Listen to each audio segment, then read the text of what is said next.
Good evening to anyone who is watching. We're just about wanted to let's hold off for just a second as we wait for more people to join.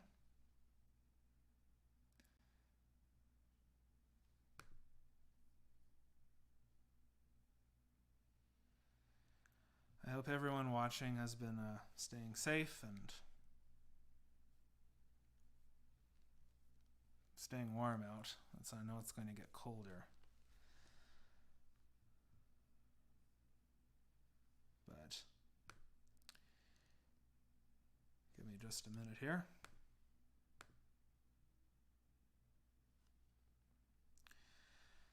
Actually, I have a very large owl on the roof of my apartment. It's quite something. This apartment is quite insulated for noise, but even then, we've had some pretty loud. Whoop.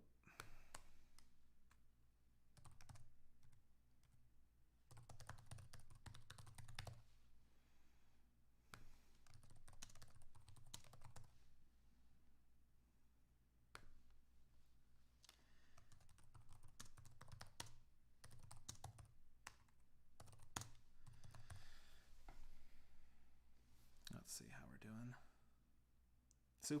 Super quiet. Okay, let's try some of that. Let me know how this is. I'm going to try to turn up the audio a little bit here.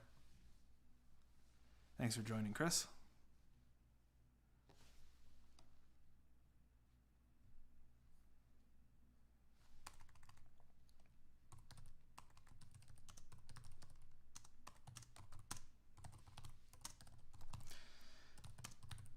And yeah, it's been a strange week. Something I've yeah, let me know how the audio is now. I can turn it up more if you'd like. I want to make sure everyone can hear it.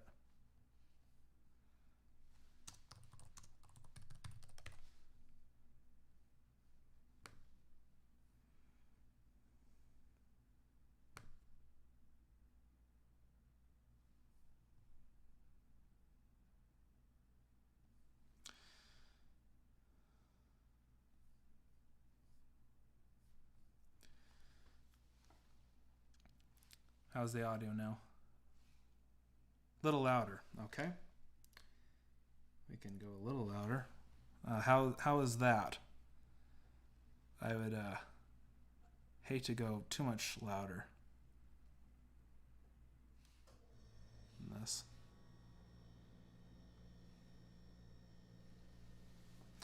Anyway, I'll keep talking for a little bit. Yeah, it's certainly a time where if you're sensitive to how you feel, that gets amplified considerably. I know that it's been a time where if you cough or you sneeze, you kind of worry, well, do I have it? And that uncertainty can really wear on you. It can be a very scary thing. Earlier this week, I was just eating better, but could be louder. Okay, I'm going to go up a little bit more here. One of the this week I was eating something and I went down the wrong throat and I really was choking, like really was having to cough it up, and it really freaked me out because I hadn't coughed like that in a long time, and your mind goes to some dark places. So that's been I think that's been a particularly stressful part of life during this time. I'm going to put you on mute for just a second. So let's see. Here I am.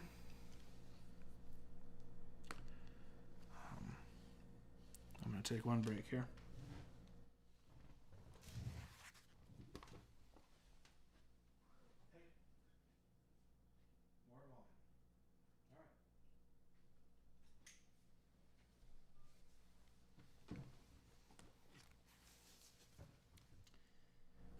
right, I'm gonna keep turning it up here.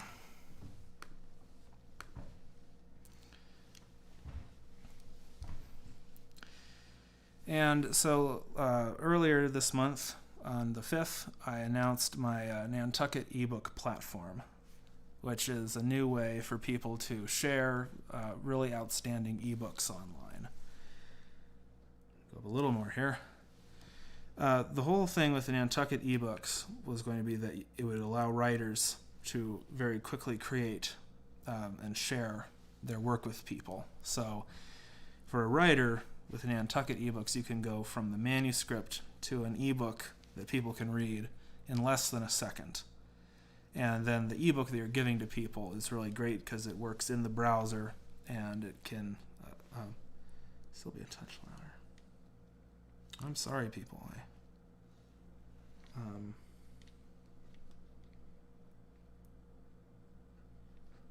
All right, I'm going to bring it up a little more here. Let me know how this is. I can't imagine going any louder than that. More volume. Okay. I'll just go up all the way here. I don't want to blow you away with all my P's and S's. That's the thing. But anyway, we went with the Nantucket ebook platform, and I was very pleased that people are seeming to like it. And today, it's very exciting for me because this is going to be the first work of fiction that I share using the Nantucket ebook platform. And not only that, it's very special for me because this is going to be the first work that I put out that is supported by my patrons on Patreon. So I want to give a very big thanks to those patrons who have made this work possible. Some of you have given me feedback on it, and I think that's really helped. And so I'm excited to share this with you. And afterwards, I'm happy to I'm happy to take any questions, or if you have anything to say in the comments as well. If you would like to read along, you can do so. Let me bring that up here. So if you go to nantucketebooks.com, I will show you what that will look like. No, not that. Let me see here. It's going to be... sorry, give me just one more minute.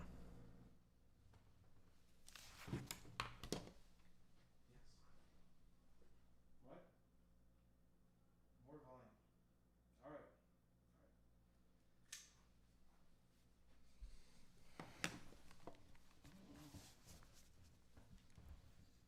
All right. All right. I am up as loud as I can possibly go on this. I'll have to watch the stream later. If there's anything else I can do, I'll bring the microphone in a little bit.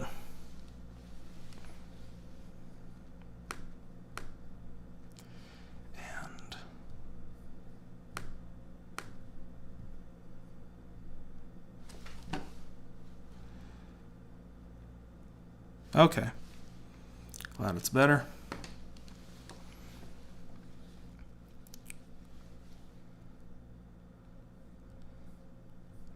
So, if you were to go to my,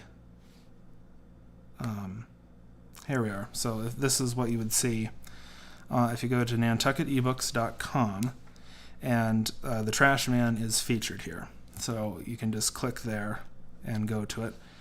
And so I'd really like to hear what you have to think about the readability on this new ebook platform. So with that, I think I'll get started. Thank you all for coming. Cool. All right.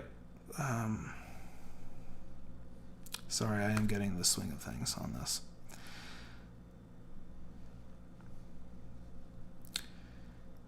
This story is called The Trash Man.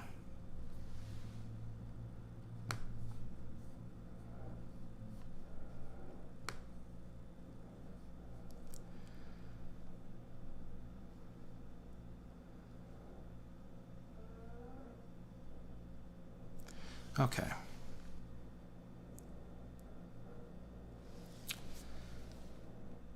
Oh, reason not the need. Our basest beggars are in the poorest thing superfluous. King Lear, Act 2, Scene 4. The Colony Station was dead. Colony served a suburb that had never been built. The Colony neighborhood was nothing but a field for prairie dogs, and Colony Station was a concrete garden, a place where the train conductors stopped to let the summer heat and the winter chill on board. Then, on that baking summer night, a bell chimed, and you could hear a twinging vibration coming from the tracks. The tracks whistled and whined with electricity. The headlamp of a train was rounding the corner. The 9:58 J-Line train arrived at Colony, and a voice filled the vacant station. "I see you, trash man." The train rocked forward once as it came to a full stop. The doors hissed open. No one stepped onto the Colony Station platform. Whatever cold air the train's AC managed got overtaken by the thick summer heat. The speakers crackled on again. "Don't think I don't see you." In the conductor's cabin, Brown held the transmitter in a shaking fist. Slippery palms. The cabin AC was on a repair backlog. Heat radiating off the instrument panel. 90 degrees at 10 p.m. He looked up at the surveillance monitor and clicked the channel to Car 4. The lower left quadrant of the screen was occupied by a black mass. Trash bags. In the middle, the trash man, with the whole car to himself. He looked more like a pile of dirty clothes than any human form. Squat limbs and a distended belly, covered in patched sweaters and a floppy hat. "Last chance, trash man," Brown yelled. No movement. The train hummed on its tracks. A fist pounded on the cabin door. "Come on, man," said a muffled voice. "We're burning up here." "Let's go," shouted a woman. "Off, trash man," snapped Brown. "Off!" The image and the monitor stayed still. A voice came from the radio. "Central Dispatch calling W09. "Yes," Brown responded. "You're clear on northbound. No reports of debris. Please proceed to Arsenal Station." "Dispatch," said Brown. "There's this guy in Car 4. He's got 20 bags of trash with him. Every night he's stinking up the whole damn place. Last night the cleanup crew wanted to puke, it got so bad." On the other end, the clatter of fingernails on a keyboard. It was hell they were writing down. No profanity allowed on official rail channels. "Car W09, does the person in question pose an imminent threat to himself or others, as per Section 45B77 in your Policies and Procedures Manual?" "With the smell, I'd say so." "Car W09, if a passenger is preventing the operation of a metro rail service, you need to hit the emergency button on your panel." A new knock came to the cabin door, even harder. Brown looked back up at the monitor. The trash man was looking back. Brown closed the doors. "Damn it," he said, slapping the panel. He released the brakes, and the train rolled out from Colony Station at 10:02 p.m. Brown didn't risk another call from dispatch. He entered Union Station at 11:30 p.m., locked down the brake, and threw open the door. He stormed the length of Car 1, threw open the doors to Cars 2 and 3, pushing past a lady slow in gathering her things, and shoved a stubborn door to Car 4.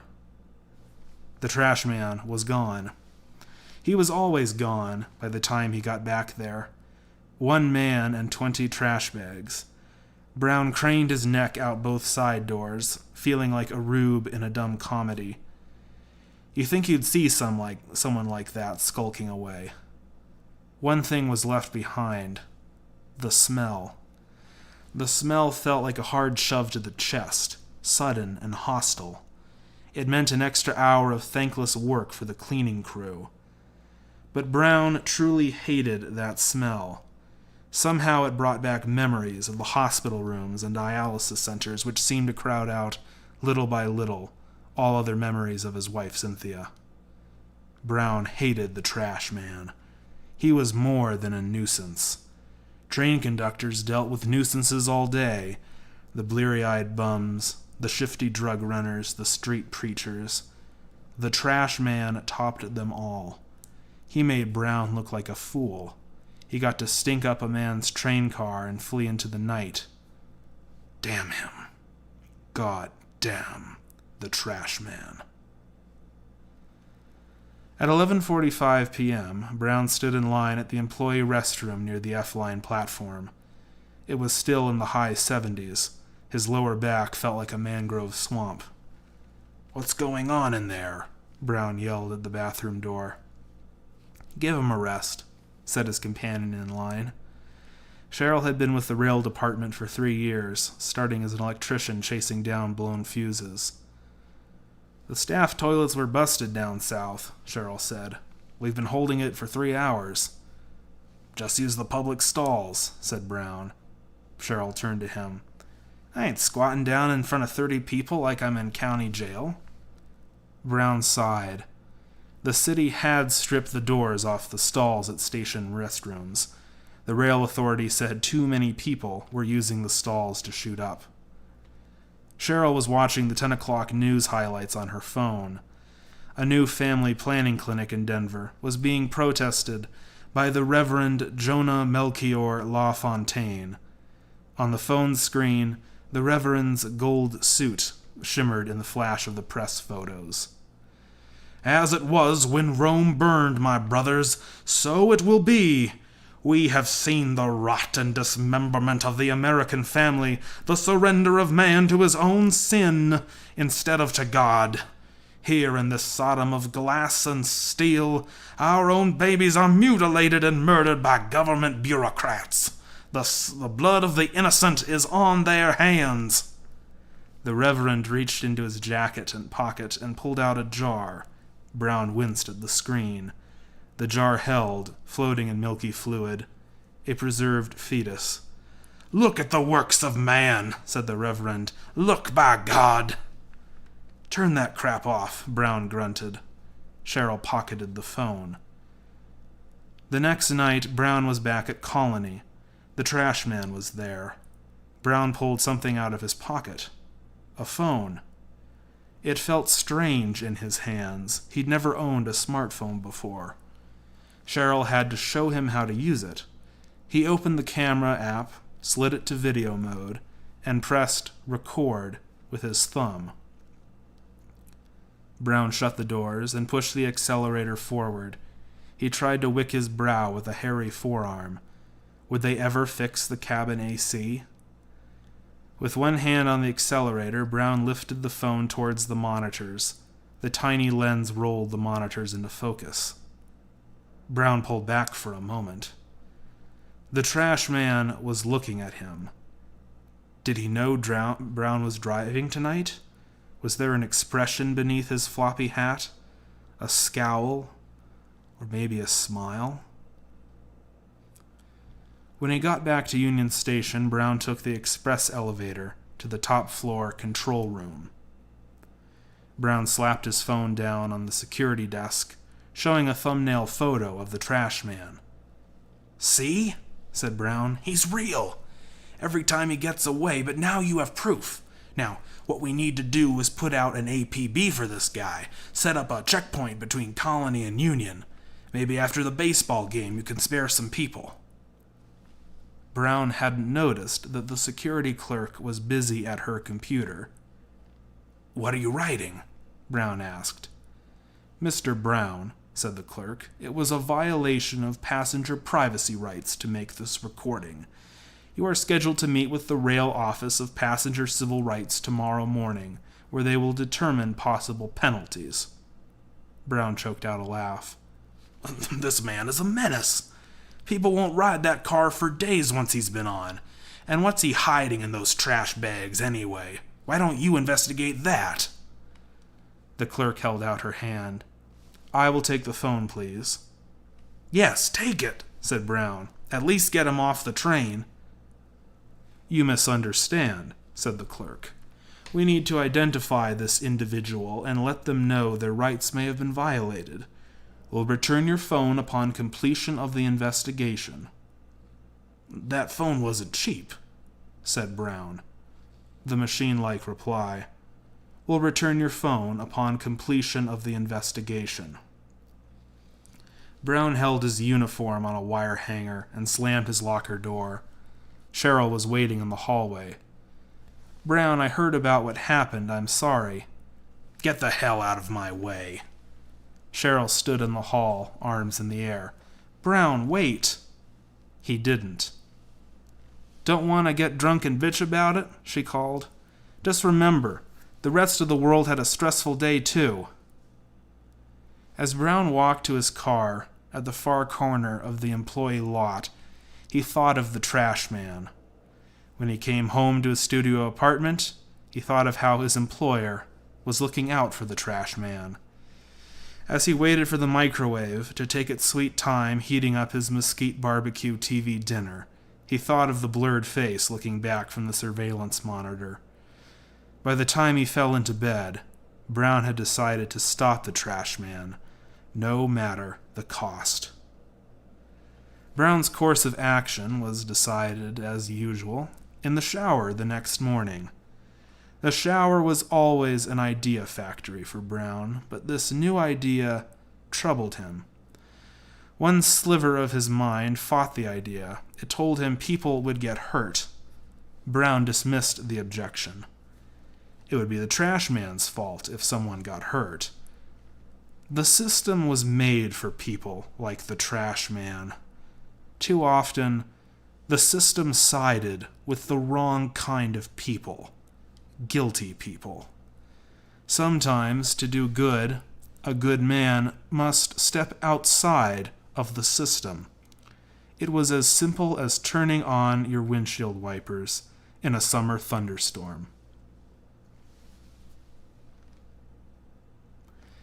"Thanks for shopping, easy peasy," said the clerk.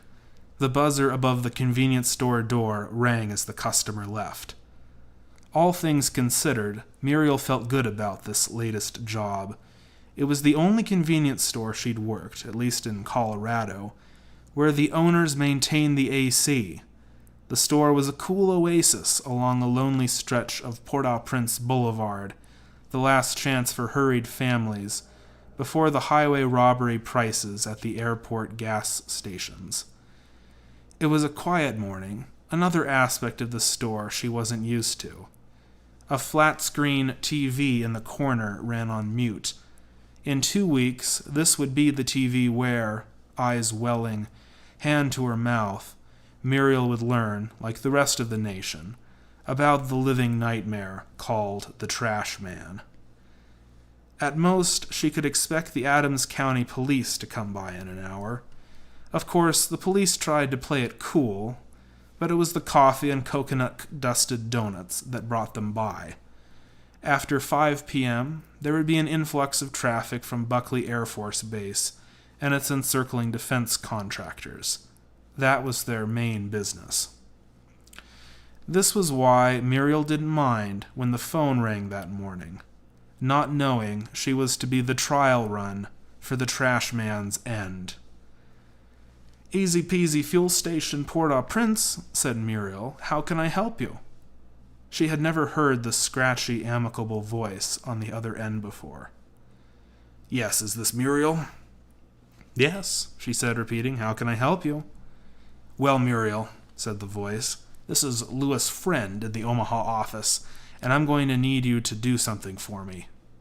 "Oh?" "You see, Muriel, some of our Denver Metro locations are experiencing software issues. We're afraid it's some kind of ransomware virus from Russia. Maybe you've heard of those?" I've heard of... I'm getting reports from locations in Boulder, Westminster, Lyman, Parker. They're locking down the POS terminals. They want 800,000 rubles to unlock them." "How much is that?" Muriel asked. "If the managers try to negotiate, it goes up to $1 million. 1 million? Muriel, the best thing that you can do right now is to remain calm. Muriel did not remain calm. Let me know what you need, Louis. Are you alone in the store right now? My junior associate is coming in soon. That's not what I asked, Muriel. Yes, I'm alone. Without drawing attention, do you see anyone outside watching the store? Muriel tried to conceal herself behind a display of skulls and American Spirit and peered out the window. Outside, the pumps lay quiet beneath their awning. The parking lot held one car, Muriel's white hatchback, with its bumper sticker that read, 7-Eleven was a part-time job. No, said Muriel in a whisper. I don't think so. Good, that's good. Now I need you to go to the electrical closet. And what do I do? Let me know when you're there. I have instructions. A row of keys jingled in her hands. The TV played a newscast of Jonah Melchior LaFontaine praying for hellfire upon the people of Denver. Muriel unlocked the electrical room and a single light came on. Go to the fuse box, said the voice on the phone. She pushed aside a clutch of brooms and mop handles, revealing the metal door to the fuses. Muriel took a moment to regain herself. I'm here, she said. Open the fuse box. Muriel pushed a finger into the plastic latch, and the door opened. She looked at the double row of fuses. Good, Muriel. From what we've gathered, the Russian virus is using old connections to access the records. I need you to reset the system by flipping all the switches. Muriel frowned and cocked her head. Louis, this doesn't feel right. Are you sure I need to do this? Muriel, said the voice on the phone, this is the only way to solve this problem. The managers who fail to do this are looking at 1 to 2 months of sales records locked out by 256-bit encryption. Now, Easy Peasy can offer assistance to managers who negotiate, but there are federal concerns about doing business with overseas organized crime, and we cannot guarantee release from liability if you pursue that path. Muriel scanned the names taped next to each switch. I wouldn't go to jail for this, would I? Not if you flip all the switches, Muriel. That's the only thing that would work. You have the full approval of management. Now let me know when you're ready to do it. Functioning AC or not, Muriel blinked the sweat away from her forehead. Half the switches said "Do not touch" in all caps. Everything in her work experience told her a total shutdown would lose the day's transactions, not preserve them. Sir, she said into the phone, before I do this, I'm going to need some... This is the only way. I know you'll do great. Let me know when you're ready. She put her thumb by the first switch. I'm ready. Tell me when to go. Her thumb jittered next to the switch. Sir, I'm ready. Hold on, Muriel. The nail of her thumb nudged on the plastic, bending it a hair's breadth. Muriel, said the voice, thank you for your patience. It looks like our IT department has taken some steps towards neutralizing the virus. Do not flip the switches at this time. Her thumb lifted away from the switch and rested down at her side. Anything else I can do to help? She asked. Not at this time. We will be in touch. Muriel heard the line disconnect to dial tone. She shut off her headset. 12 miles away, parked next to a field, Brown pushed the prepaid phone against the steering wheel until it broke in two. He snapped the SIM card like a wafer and threw the phone pieces into a cow pasture. The shock had overtaken him. Brown could not believe it could be that easy. A notebook lay open on the passenger seat, with tabs open to his research material. Notes from web forum threads about easy-peasy corporate policy, employee profiles, notes on regional executives. Brown looked out the windshield at the cow pasture ahead of him. He had passed through this field hundreds of times and never seen it from the road. This was the Mason Cattle Farm, established in 1937, When the J line was planned, any financially feasible route required a straight line through the Mason pastures. Old man Archer Mason refused exorbitant offers until the rail authority invoked eminent domain. You may remember the story from the newspapers about this, and how the bulldozers were met at the Masons' fence line by farmhands packing rifles and shotguns. Mason finally agreed to let the J line bisect the family farm, on the condition that his cattle have right of way. Every week, the rail authority control room received a call with the Mason farm's schedule. Brown turned the keys in the ignition and drove back towards Denver. His future revealed itself in the battered blacktop running beneath his tires. In the coming weeks, Brown would become an expert in the dialogue between Mason and the rail authority.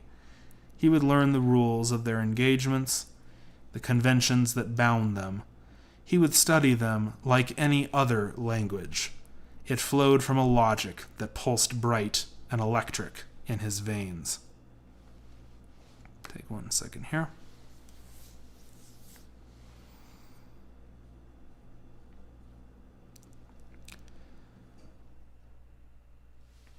That night, Cheryl and Brown waited outside the employee restroom. Cheryl had her eyes focused on a TV screen one platform over. A newscast showed Reverend Jonah Melchior and his Church of the Seven Churches at the Family Planning Clinic. A protest outside had come to blows, and the Reverend stood before the cameras, showing a slight tear in his suit's breast pocket, clear evidence of a fallen world's culture of death. Cheryl laughed, shook her head. For Christ's sake, that's what I'll be driving home through tonight. Cheryl looked back over at Brown, sitting on the concrete steps that led to the skywalk. Brown? She called. Brown said nothing. His eyes stared off towards the far station platform, the pupils darting left and right with a vivid concentration. Brown? Cheryl called again. You okay, man? Brown looked up and shrugged. Yeah, crazy world. Oh, Brown, has he been on the J line again? Brown began pressing harder on his blisters, and Cheryl began to see something rising in his eyes. He's never on a regular schedule. Still scaring off riders. Tonight I had a mother press the intercom. The stink was so bad her little girl was crying. Brown looked up at Cheryl, smiled. For the first time, she saw how ragged Brown looked. It was like he'd been laying tar on a desert highway all week. What lurked in his eyes was growing stronger, and Brown smiled. I wouldn't worry, though. That swine has some fun times ahead of him. Cheryl had a sudden wish for the occupant of that restroom to hurry up. Brown had gone away, and this man on the concrete steps just handled his messages. Brown, Cheryl started. Sometimes I think I might get out of here. I mean, away from all this heat and all the stupid policies and the drug tests. Don't you ever think of it? Don't you ever get sick of it? Hell of a question, Cheryl. I'm serious. I've got some savings to move out to San Diego, maybe start a restaurant. Maybe it's something we could work on together. Brown rolled his eyes and looked back down at his hands. Those blisters would pop any minute now. Change would do you good, buddy, and... Cheryl stopped, trying to sort out a jumbled mess of words. And I'm a little worried that if you keep this up... I'll what? Asked Brown. You'll do something unreasonable. Brown laughed under his breath, wiping the sweat from his forehead. Well, Cheryl, sometimes reasonable people must do unreasonable things. Cheryl shuddered as the pit in her gut made itself known. No, Bud, you must never say that. But Brown was off the steps before she finished. And don't call me that, Cheryl. I'm sorry, Brown. I have a train to run, Cheryl. I don't go fly fishing. I don't collect stamps. I run a clean, orderly, punctual line for the rail authority. A clean uniform, a friendly smile, on-time service from Dove Valley to Union Station.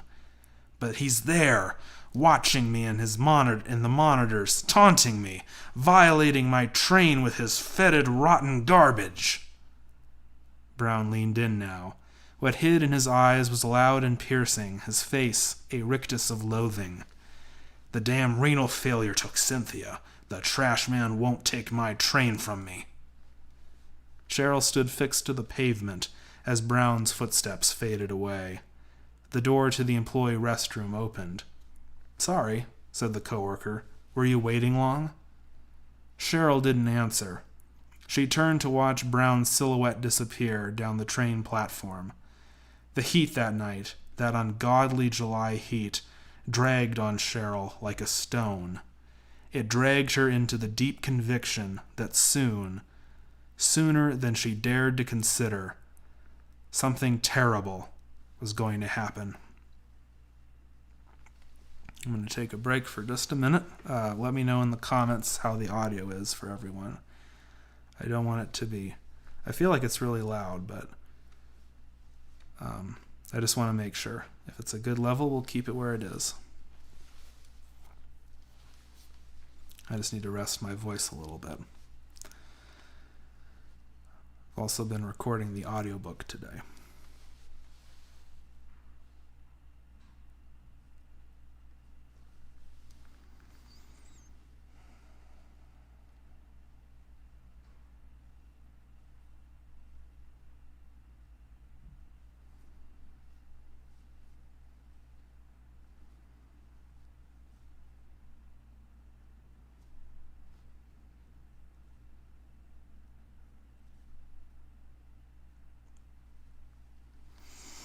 All right.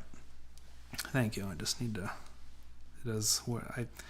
You hear these stories of how, Fidel Castro or Hugo Chavez would give 6-hour speeches. I just can't imagine that. Well, of course, you also hear that they fainted with those speeches. But I don't know how they did it. Talk for 6 hours like that. 1 hour, I need to take a break. But anyway... We're in the final stretch now. The night Brown and the trash man met was registered as the hottest July 27th on record. Nothing stirred in the air that night along Blake Street except Brown and the wings of a few crickets. Brown was standing on the most peculiar corner of downtown Denver. It was peculiar because it was the last corner to have a working payphone.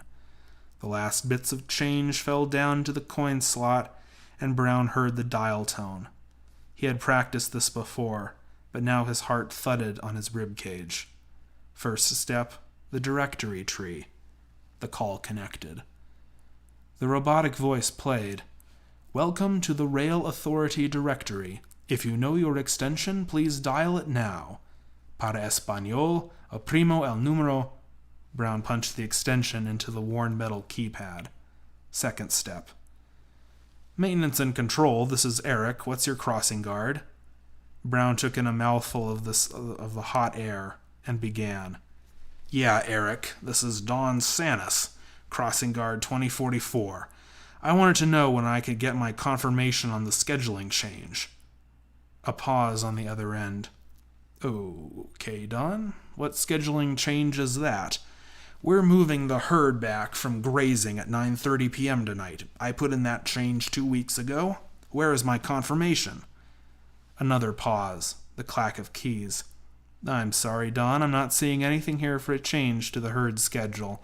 Please keep the normal schedule until we resolve this." "God damn it," shouted Brown. "I put in that order 2 weeks ago with Mason's direct instructions. I sent it to Jonas Desmond for confirmation, and he said that he changed it. I haven't heard anything back since then." Now Eric in control had a problem. This was cleared with his department head, Jonas Desmond, who was on vacation in Fiji. If Brown were in Eric's place, he would drop everything to verify this claim, but that kind of thinking got Brown reprimanded. Eric would know better than to think for himself. Okay, Don, Eric, your track crosses through the Mason property. If you want to look up the contract, feel free to do so, but it clearly states we have the right to move our herd with notice. Well, I gave notice 2 weeks ago, and if you don't see it, then you need a better communication system. We're just trying to look out for your safety, Don. Brown gripped the slippery phone. You drive a train through our farm and you lecture us about safety. You know what? Never mind. I'll let Mr. Mason know you can't get things organized. You should hear from our legal staff later tonight. Goodbye. Brown rubbed the phone against his uniform, hoping it might sound like a phone about to hang up. For a moment he thought it might not work. Maybe he'd hoped for too much. He heard a tiny voice in the speaker. Wait! Brown put the phone back to his ear. Yes? Don, I'm moving you ahead on the schedule. The J Line will announce a delay between Colony and Arsenal stations from 9:25 p.m. to 9:55 p.m. The delay at 10 p.m. has been canceled. Brown sighed. Thanks, Eric. You saved my ass. Don't you mean your hide? You betcha. Take care. Brown hung up, shaking. As he walked toward the lights of Union Station, he passed the boutique clothing stores of Lodo and the dead-eyed mannequins looking down on him. His skin seemed to vibrate against the air. In 2 hours and 53 minutes, the lives of Brown and the trash man would be entangled, linked by the violent collision of elementary forces. Colony Station, 9:59 p.m. As he'd done many times before, Brown clicked his surveillance monitor to Channel 4. The grainy shape of the trash man occupied the frame. Though Brown was about to find out how the trash man made his exit, he never found out how he boarded without being seen. Brown's lips pulled back to a toothy scowl. Tonight his chest held a dull, lumpy ache. For old time's sake, Brown hissed, and he hit his intercom button. No trash bags, he said. Please exit car 4, sir. The image in the monitor didn't move. Brown checked the green glyphs of the clock. 10 p.m. Brown waited for the green light on the station signal. He cycled the surveillance monitors, returning to his view of car 4. The trash man was still waiting. Only the hum of the dashboard and the rumble of planes taking off from the airport. Brown raised an eyebrow and sighed. Didn't think so. The doors rolled shut. The red eye went green. Brown hit the confirmation switch and released the brake. The J Line rolled forward, and Colony Station receded behind them. Brown had checked his prior route data for this part of the line. He'd averaged 17.4 miles per hour. Going faster would raise questions. So would going slower. So would setting the precise speed in the automatic controls. Brown had the experience. He held firm on the throttle, keeping it within 2 miles per hour of his average speed. Faster here, slower there. He thought of Cynthia. If only she could be here tonight. She'd appreciate how smart he was. Brown would win. Brown would win. What wonderful words. Each electrical pole they passed closed the distance to Mason Farms. Brown slowed for the blind corner ahead of the Mason property line and tightened his safety belt. Just as the corner unwound, there it was. He could see the farm hands, pulling the odd ornery cow across the track, and looking up dumbfounded into the oncoming lights. They leaped and stumbled across the rail ties to the gravel shoulders, flailing their arms in a futile warning. The first cow in the train's path was a big old beaut of a thing. The cow seemed to glow in the train's headlamp. Beyond it, the herd, a shapeless form at the edge of the light beam. On cue, Brown yanked on the horn. The cow froze in the horn's wail, glowing brighter, wet, wild eyes gleaming. In the instant before impact, Brown had the sudden realization that this was all real. This was not some dream to stew on while shuffling in the restroom line. "Oh, shit," coughed Brown, and his body braced again back in the seat as the beast filled his field of view. The cow was reduced to an assortment of extremities. A violent shudder went through the whole train, making Brown's wrists sting as he braced against the controls. He cursed and yanked the emergency brake. Brown was gripped tight by the safety belt. One shoulder slammed against the windshield. The whine of sparks and lowing cattle crowded around him. He heard screams behind the door. Some travelers were making a connection to the airport line, their luggage becoming projectiles, knocking between the handrails like pinballs. It took 500 feet for the train to stop, smoke and fire leaping from the screaming tracks. When Brown was sure the train had stopped, he opened his eyes. The sound of the cattle was smothering. His shoulder was banged up, aching in its socket. He drew his fingers over his nose, felt blood. He fumbled for the emergency signal, made a quick message for the passengers to remain seated for first responders, and headed out into the cab. It was much worse than he thought. People had been hurt. He tried telling himself they'd be getting some very generous settlements. This was an accident, after all. Some misplaced paperwork. It was in the service of catching a dangerous menace. Brown passed a gray-haired woman still holding the overhead rubber strap in a vice grip. Her legs had given way, and she swung from the strap in a tiny arc. "Oh, God!" she moaned, eyes frozen in the frame of the collision. "Oh, Jesus, what was that?" "Excuse me, ma'am," Brown said. He averted his eyes from hers. He could not look at those eyes right now. "Help will be here shortly." Brown gripped the latch to the rear door and pushed it down. He threw open the door to car 4 and met the trash man for the first time. The smell was execrable. It was like the mix of weed and portable toilets at a summer music festival. The trash man looked up from the floor, still stunned. One foot was caught in an armrest, twisted the wrong way. The trash man's eyelids fluttered, and his lips moved at voiceless words. His arms swung at the air ahead of him. "Nice to meet you, trash man," said Brown. The trash man said nothing back, just rolled his rotund body on the floor, eyes crossing as he strained to get up. There was a pounding at the door. Brown whipped his head around to the sound. Could the police be here already? He stepped over. The pounding went on unabated. There were loud voices and what sounded like a chant. Brown reached for the emergency door release bar and pulled it open. "Move, man, move!" cried a man in a gold suit. Brown was pushed out of the way, and the congregation stormed the train. Outside, he could see cars pulled between the farm fence and the train tracks. With 2 waves of his hand, 2/3 of the Reverend's followers split off to check the other cars. "Saul?" the Reverend called out. He stepped past Brown like he hadn't even seen him. "Saul, are you there?"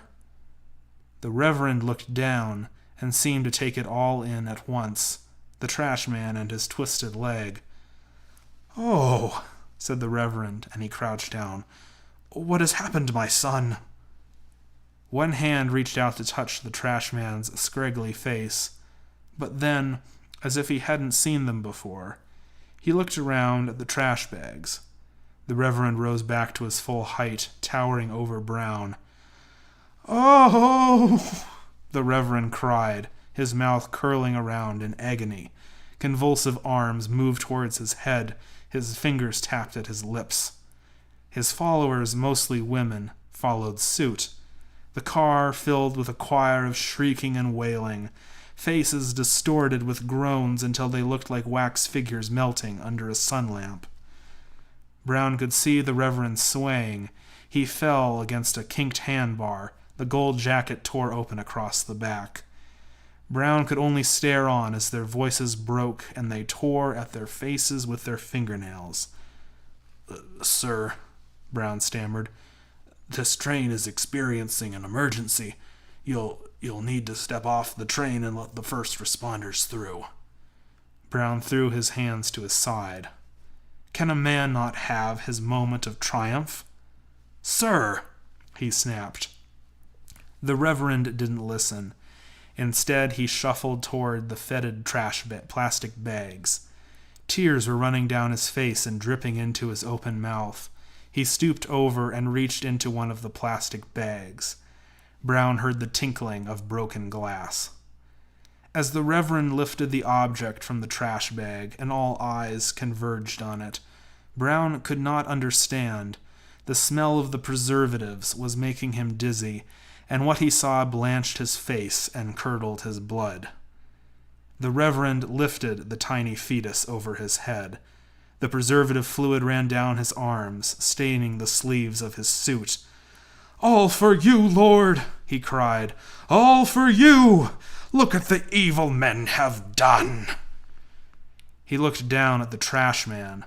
His snakeskin shoe delivered a kick to the trash man's ribs. The trash man responded with a wet grunt. The Reverend shook a finger. "Fool! You should have packed them better." Brown could barely register a reaction as he looked down into the trash bags. He saw the Reverend had plenty more to choose from. He looked up and around at the wailing congregation, their arms flailing to the fluorescent overhead lights.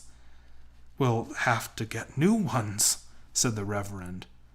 The red glare of police lights scanned across the train car as Brown backed away. The next cable news cycle was well served by the events of that night. The mugshot of the Reverend and his toady, the trash man, could be seen pasted to signs at protests and vigils across the nation. The trash man had been the icon of evil for Brown, but to the public he became known as a homeless convict who had done time for burglary. He had made $400 stealing medical waste from the family planning clinic over 2 months to be used in future protests. An Arkansas statesman running for president said the man's theft of the fetal remains made him a hero for troubled times. Several members of the Church of the Seven Churches were sent to jail, and the church built a tent city across from the correctional facility, keeping vigil over their heroes. The rail authority had a call recording system, but only for complaints. The call from the payphone was tied to a recent wave of swatting, prank calls meant to bring a police response. Brown escaped suspicion, and the rail authority paid out millions to the passengers and Mason Farms. The mayor and the rail authority chief pinned a medal on Brown for his quick action in the collision. There had been 4 concussions, broken collarbones, compressed discs, and of course, the trash man's twisted leg left him with a crook in his walk. But nobody had died. On the black and white newsprint, in blogs and local news spotlights, Brown became the working-class icon that united people of all walks of life. Brown let the adoration go ignored. He'd given his heart and soul into laying his trap for the trash man. He'd risked his own safety to see him cornered like the filth he personified. In total, he'd spent 2 minutes with him. Brown didn't even have the chance to wrench an answer from his nemesis.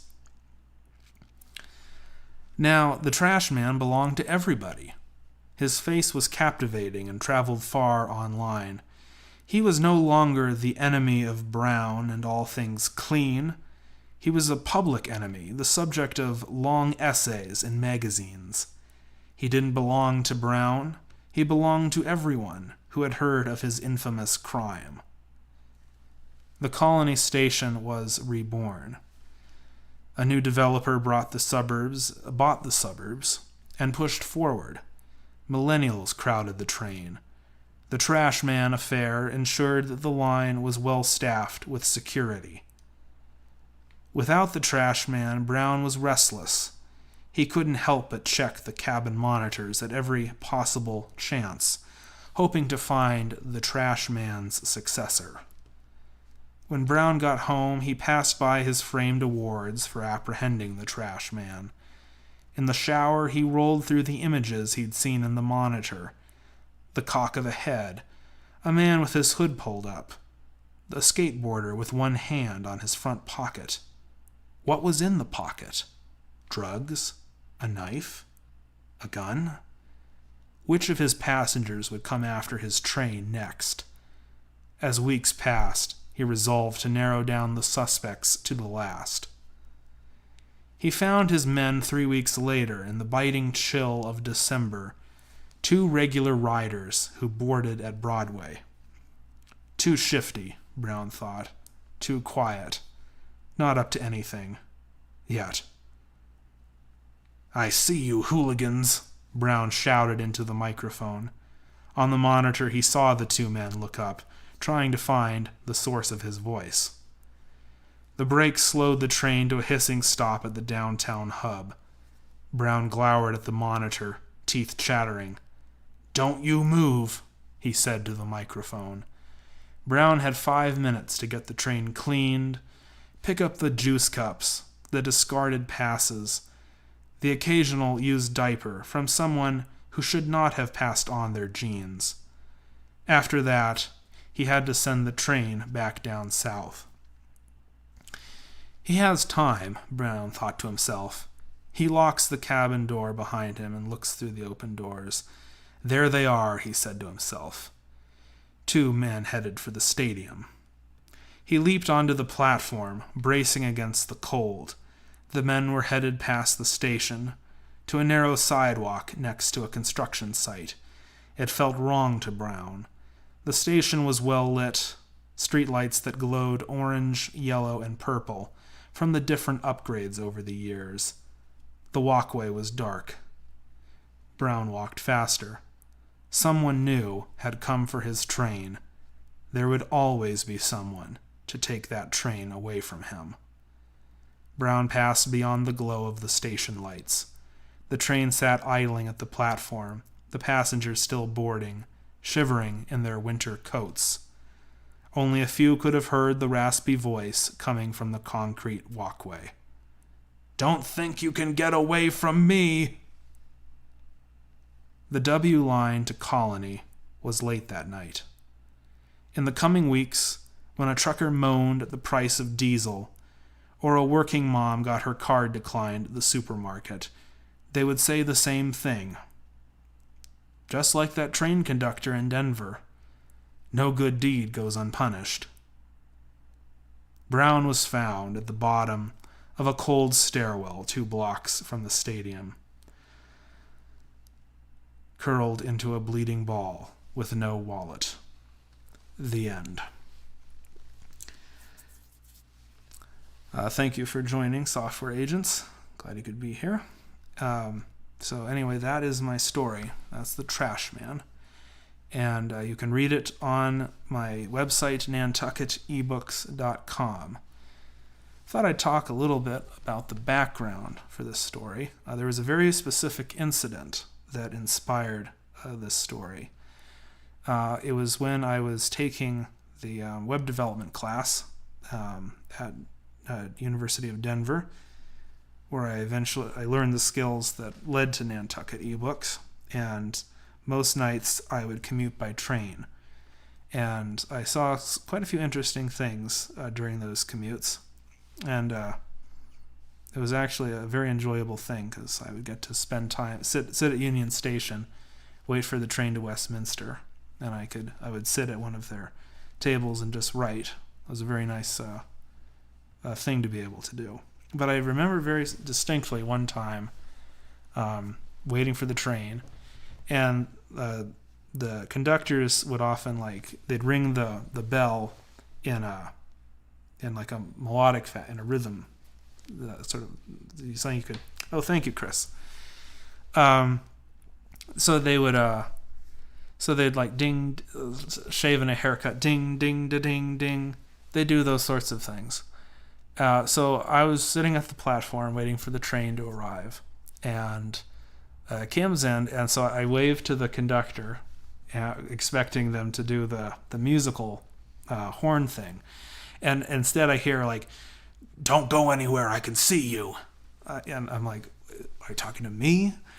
And so the train stopped, let its doors open, and I'm like, "Am I in trouble or something?" And so I get onto I'm the only one on the platform. I get onto the train. Doors close. The train keeps going, and on the PA system is like, "I'm going to call security at the next stop. They're going to get you. They're going to get you." And I was like, "Oh, God, what's going on here?" The train continued on to some big stop between DU and Union Station.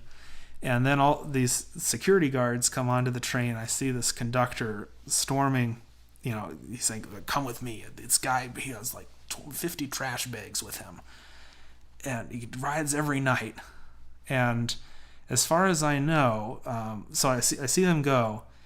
And then I see the conductor come back. As far as I know, I never found out if they caught the guy or not. And I just found that that experience always stuck with me. I thought of like, what's this guy's life like? And that this guy is taking up so much of his time, and what's the relationship between this train conductor and this guy who travels with 50 trash bags everywhere. So a lot of it just came from curiosity and thinking about what the two of them, that they had been bound by this sort of like fixation. Reminded me, of course, of like Moby Dick or Jules Verne, because Captain Nemo was obsessed with various people who had wronged him in his travels. The other thing that I've be fair enough to talk about, the Reverend Jonah LaFontaine. That is also, unfortunately, based in some truth. There's let's see how. So essentially, back in the 90s, there actually was a well-known figure, and he would go around to protests at abortion clinic, and he would have like a jar with a preserved fetus in it, and he thought that this was a really effective, that he would shock people. It was sort of like a step above gruesome billboard images. So I was just sort of horrified to read about that, but he really was he was well known for doing this, and there's a lot of controversy about where he acquired this jar from. And actually, on top of it, like, there's a whole rabbit hole about that, about people who protest this sort of stuff and doing some very gruesome things like that. I will say that particular pastor, or it may have been a priest, he did later express some regret about that particular tactic. But there is some basis for that part of it. So anyway, I want to give special thanks to my patrons who supported this story. For the patrons, one of my commitments was that you would be recognized in the ebooks themselves and in the audiobook editions. So I just Deliciously Macabre, beautifully read. Thank you very much. So I'll give thanks to my patrons. That is John Bernhard, Shelley Bernhard, and Chris Voswig. Thank you for your support on this story. And you're all patrons who will get to have a say in the next story. So pay attention to your emails from Patreon. You're going to get some updates, and you'll be able to vote on upcoming stories. You'll be able to talk with me in private. And I really look forward to that. I can tell you that... I'm really interested in I'd like to do some more short stories as well. A few that I have in the works. One is a retelling of Hansel and Gretel. Another is about a pizza delivery driver in Houston who finds out that there's a sort of a very interesting magical stop along her route. Beyond that, I will be getting into writing some novels as well, and I look forward to sharing those with you. There's actually a upcoming there is a novel that is going to be published by some other authors on Nantucket eBooks, and that's going to be serialized. So that's another thing that I'll talk about with my patrons is if I do novels, do you want the novels done all in one piece, or do you want them in serialized form where there's like a chapter or a couple chapters every month? But anyway, that's all stuff that we can talk about. Thank you for letting me entertain you for a little bit, and I look forward to many more streams of this sort. If you aren't a patron yet and you're watching this, please check out my Patreon page, patreon.com/ndhfilms. Be sure to subscribe to my YouTube channel, which is also NDH Films. Hit the bell so you get notified of all future videos. But again, thank you, and I look forward to talking and reading with you all very soon. Have a good night.